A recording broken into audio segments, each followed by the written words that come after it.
Hello and welcome to my channel. आज का मेरा टॉपिक है इंस्पिरेशन, जिसको हम मुतासिर होना या असरअंदाज होना भी कहते हैं। दोस्तों, आइए सबसे पहले हम ये जानने की कोशिश करते हैं कि आखिर इस इंस्पिरेशन कॉन्सेप्ट का आगाज़ कहाँ से हुआ है। तो हमें पता चलता है कि हेलेनिज्म और हिब्रोइज्म से इसकी शुरुआत हुई है। ग्रीक्स यानी यूनानी माइथोलॉजी के मुताबिक जो उनकी म्यूजेस थी, जो उनकी देवियां थी या फिर जो देवता थे जैसे अपोलो या डायनासोरस, उन लोगों का मानना था कि इंस्पिरेशन वहां से मिलती है।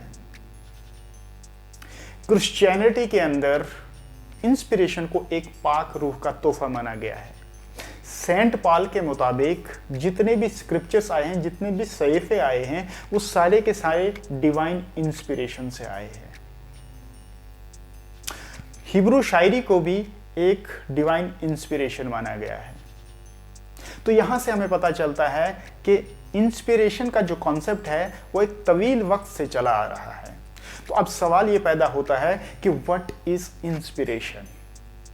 दोस्तों, पहले हम इंस्पिरेशन के वर्ड को ही लेते हैं। इंस्पिरेशन वर्ड निकला है लैटिन यानी लातीनी वर्ड इंस्पायरर से, जिसके मायने होते हैं टू ब्रीद इनटू यानी सांस का अंदर लेना। डॉक्टर्स लोग इसका इस्तेमाल करते हैं, लेकिन इसका एक और मायने भी है जिसको हम असर अंदाज होना कहते हैं। यानी कोई चीज जब किसी शख्स पर असर डालती है तो उसे इंस्पिरेशन कहते हैं। आइए हम इंस्पिरेशन को इसकी डेफिनेशन से समझने की कोशिश करते हैं। समथिंग और someone that gives you an idea for doing something. यानी कोई शख्स या कोई चीज जो आप पर असर अंदाज होती है और फिर आप उस असर की वजह से कोई काम करना शुरू कर देते हैं, तो उसे हम इंस्पिरेशन कहते हैं। दोस्तों, आइए हम इसको एक एग्जाम्पल से समझने की कोशिश करते हैं। मान लें आप किसी एक शख्स को, किसी एक लीडर को फॉलो कर रहे हो, उसकी हर एक हरकत को आप देखते हो, उसको ऑब्जर्व करते हो, उसके हर एक डिसीजन पे नजर रखते हो। वो जो भी कोई काम करता है आप उसको अच्छे से एनालाइज करते हो और फिर आहिस्ता आहिस्ता आप उसके हर एक काम को समझने की कोशिश करते हो और उसके वो हर एक काम आहिस्ता आहिस्ता आप पर असर अंदाज होना शुरू हो जाते हैं। यानी अब आप भी चाहते हो कि जो काम वो शख्स कर रहा है, आप भी उन कामों का इस्तेमाल करके अपनी जिंदगी के अंदर बेहतरी ला सकें। इसको कहते हैं कि उस शख्स ने आप पर असर डाला और उस असर की वजह से अब आप जिंदगी के अंदर बेहतर काम करने लगे, तो इसे हम इंस्पिरेशन कहेंगे।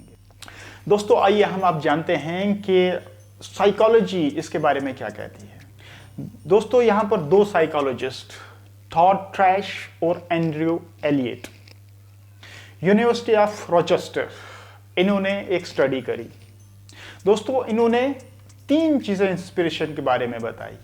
सबसे पहली चीज एवोकेशन, और दूसरी चीज अप्रोच मोटिवेशन, और जो तीसरी चीज थी वो ट्रांसेंडेंस थी।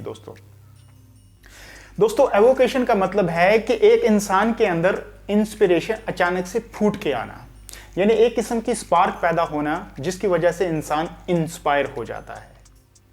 यानी जो कोई भी कॉन्सेप्ट उसके अंदर इतना असर अंदाज हो जाता है कि उसके अंदर वो एक एनर्जी पैदा हो जाती है। और दूसरे नंबर पर है अप्रोच मोटिवेशन। तो अप्रोच मोटिवेशन का माने है कि जब एक इंसान इंस्पायर्ड हो जाता है, उसके अंदर एवोकेशन आती है, तो उसके बाद उसके अंदर मोटिवेशन इंक्रीज हो जाती है, यानी उसके अंदर हरकत पैदा हो जाती है और वो अपने मकासद के लिए काम करना शुरू कर देता है। और तीसरी चीज है ट्रांसेंडेंस, जिसका मतलब है कि जब एक इंसान इंस्पायर्ड हो जाता है तो उसको नए नए ख्यालात आना शुरू हो जाते हैं, और ऐसे ऐसे ख्यालात जो एक आम इंसान को नहीं आते। दोस्तों, न्यूरोसाइंस कहती है कि जब एक इंसान इंस्पायर्ड होता है तो उसके दिमाग के अंदर डिफॉल्ट मूड नेटवर्क जो है वो एक्टिवेट हो जाता है और उसकी वजह से उसके ब्रेन के अंदर अलग अलग केमिकल्स, अलग अलग न्यूरोट्रांसमीटर्स वो रिलीज होते हैं, जैसे डोपामाइन, सेरोटोनिन वगैरह वगैरह, बहुत से किस्म के। अब सवाल पैदा होता है दोस्तों कि क्या ये इंस्पिरेशन हम हासिल कर सकते हैं? इसका जवाब मिलता है कि हाँ।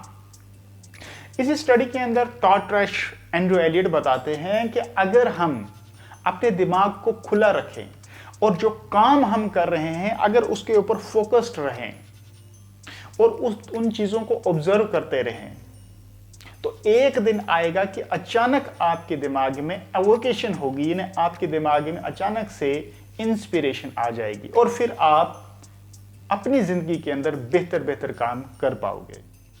दोस्तों, ये थे फैक्ट्स इंस्पिरेशन के बारे में जो आपको मैं बता रहा था। अब आता है कि इस पर मेरी राय क्या है। दोस्तों, मैं आपको बताना चाहूं, चाहे आप स्टूडेंट हैं या आप घर का काम कर रहे हैं, बिजनेस कर रहे हैं, कोई भी काम कर रहे हैं, अगर आप इंस्पिरेशन चाहते हैं, अगर आप चाहते हैं कि आप इंस्पायर्ड हों, तो सबसे पहले आपको समझना होगा कि इंस्पिरेशन असल में क्या है। अगर मैं इसको लेमैन टर्म में आपको बताऊं कि इंस्पिरेशन का माने है कि इंसान अंदर से रोशन हो जाता है, अंदर से एनर्जाइज हो जाता है किसी कॉन्सेप्ट को लेके, और जब उसको समझ आ जाती है, जब उसको उस काम के बारे में, उस पर्टिकुलर काम के बारे में उसको उसकी साइंस समझ आ जाती है, तो फिर उस साइंस का इस्तेमाल करके वो अपनी लाइफ में बेहतर बेहतर काम करना शुरू कर देता है।